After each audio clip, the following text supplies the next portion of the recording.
दो भयानक अपराध, दो विदेशी महिलाएं और एक बार फिर दुनिया पूछ रही है, क्या भारत महिलाओं के लिए सुरक्षित है? मार्च 2025, दो महिलाओं पर हुए अत्याचारों ने पूरे भारत को हिलाकर रख दिया है। अब दुनिया देख रही है, मीडिया रिपोर्टिंग कर रहा है और भारत की छवि एक बार फिर सवालों के घेरे में है। 11 मार्च नई दिल्ली, 36 वर्षीय ब्रिटिश महिला भारत घूमने आई थी। उसने इंस्टाग्राम पर एक व्यक्ति से दोस्ती की थी, कैलाश गौतम, 24 वर्ष का। बातचीत बढ़ी और दोनों दिल्ली में मिले, लेकिन उसके बाद जो हुआ वो दिल दहला देने वाला था। महिपालपुर के एक होटल में गौतम ने महिला के साथ जबरदस्ती की।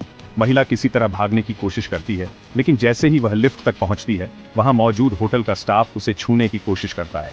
क्या आप इस डर की कल्पना कर सकते हैं? वह पूरी तरह फंस चुकी थी, लेकिन उसने हिम्मत नहीं हारी। उसने पुलिस को रिपोर्ट की। दिल्ली पुलिस ने तुरंत कैलाश गौतम और होटल कर्मचारी को गिरफ्तार कर लिया। लेकिन अब सवाल यह है, क्या सिर्फ गिरफ्तारी से समाधान निकल जाएगा?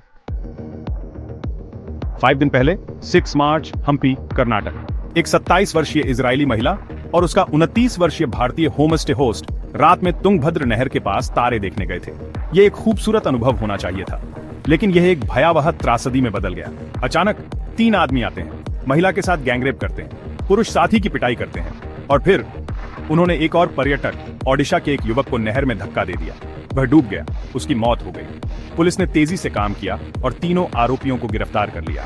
लेकिन सवाल वही है, क्या भारत में महिलाएं वास्तव में सुरक्षित हैं? यह अब सिर्फ भारत की समस्या नहीं रही, यह अब दुनिया की सुर्खियां बन रही है।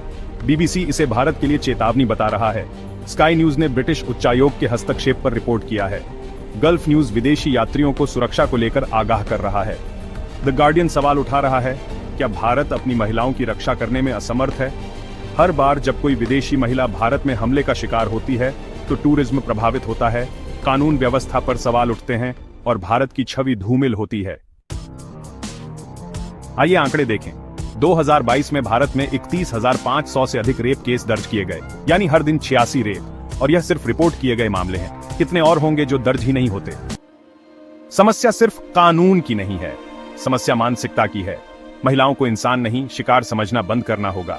तो मैं आपसे पूछता हूं, भारत को सुरक्षित बनाने के लिए असली बदलाव क्या है? और सबसे जरूरी सवाल, क्या भारत कभी सुरक्षित होगा? सोचिए, चर्चा कीजिए और सबसे महत्वपूर्ण, परिवर्तन की मांग कीजिए, क्योंकि चुप्पी केवल अपराधियों की मदद करती है। अगर आपको यह वीडियो पसंद आया हो तो लाइक, शेयर और हमारे चैनल को सब्सक्राइब करें।